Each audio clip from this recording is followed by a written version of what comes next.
Agri sa agrikultura, maunlad na buhay masagana. Kasama po natin si Mr. Felipe Riolalas Jr., ang Assistant Division Chief ng Livestock Development Council. Magandang araw po sa inyo, Mr. Riolalas. Hi, magandang umaga. Magandang umaga po sa inyo. Gusto po naming malaman at kumustahin ang statistics po. Dito po sa Pilipinas, ang pinakabagong statistics kaugnay po sa pagkakambingan sa ating bansa. Ang kambingan natin ay nasa 3.69 million. Pero karamihan dito ay nasa backyard production. Okay. Halos 98%. Yung backyard compared to commercial. Backyard compared sa commercial na nasa 2 million lang.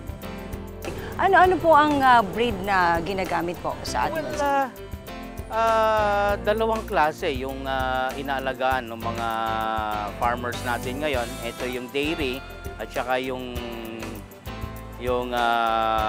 pangkarne. Yung pangkarne, ito yung mga malalaki. Boer. Meron din tayong Anglo-Nubian. Pero itong Anglo-Nubian ay dual type. Kasi malaking frame, malaki yung karne niya, tsaka malakas din siyang gatas. At saka siyempre, yung native natin. Sa mga dairy type natin, andyan yung Alpine, Saanen, Toggenburg. Kung minsan, may mga farmers na rin tayong may alagang La Mancha. Pero ang sinasabi natin palagi, kailangan din natin yung mga native nating mga kambing alagaan. Kasi sanay na sila sa klima natin. Correct, oo. At mas resistant sila sa mga sakit. Pero kailangan po bang gamitin ng pagbe-breed yung imported para po maparami natin yung pag-aalaga ng kambing? Oo. Ang gobyerno, DA, kasama na ang mga private sector, talagang nag-import sila ng kanilang breed.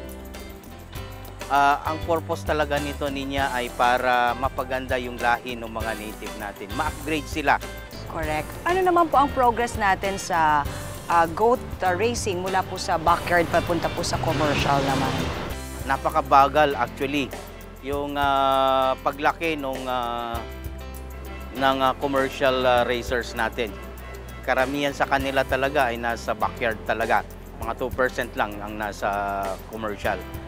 Dito mo makikita niya yung potential ng industriya.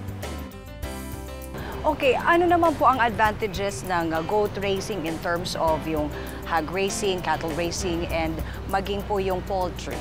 Ang tupa o kambing, kasi halos parehas lang yan Tawagin nga namin yan small ruminants.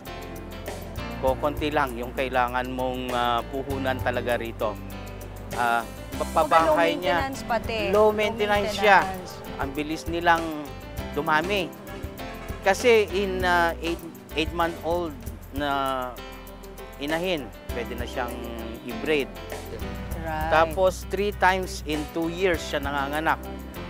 Lahat ng mga programa natin ngayon ay ini-ensure namin na talagang babalik. Binibigyan namin sila, pero may obligasyon silang ibalik din kung ano man yung nakuha nila. So parang pinapahiram muna sila, ating mga goat racers, and then kailangan lang ibalik? Kailangan ibalik para sa susunod, meron na naman tayong may bibigay sa ibang mga nagnanais na mag-aalaga ng kambing. At least malaking tulong po yun for them. Pero ano po yung dapat na pagtutuunan ng pansin ng isang goat racers in terms of yung sa housing at saka yung disease management? Sa housing, kailangan ventilated siya. At least 1.5 meters elevated siya. Tapos yung lupa sa ilalim, kailangan matigas. Para pagka umipot, umihi yung kambing, hindi magkaroon ng putik-putik. At the same time, i-deworm mo na rin. Regular ang deworming dapat. At sa mga nagnanais pa pong pasukin ang industriyang ito at dun po sa mga goat racers na ano po ang inyong mensahe? Lastly po, Mr. Riolalas. Ang sinasabi namin palagi, dahan-dahan yung pag-invest. Ibig sabihin, kung makakapag-umpisa ka ng 3, 4, 5, sa maliit muna, kumbaga maliit lang muna para mapag-aralan kung ano yung kaugalian ng hayop, mas maganda kasi yun. At saka syempre, pagka ganoon yung ano mo, yung pag-aalaga mo, nadidevelop yung pagmamahal mo sa pag-aalaga talaga. Alright, at maraming salamat po sa inyo, Mr. Maraming Riolalas. salamat din po. Ayan po si Mr. Felipe Riolalas, ang Assistant Division Chief ng Livestock Development Council para pa rin po sa agrikultura, etc. Sa aming pagbabalik, tuklasin kung bakit kabilang si Jeffrey Lim ng Tarlac sa aming talaan ng mga umunlad sa agrikultura.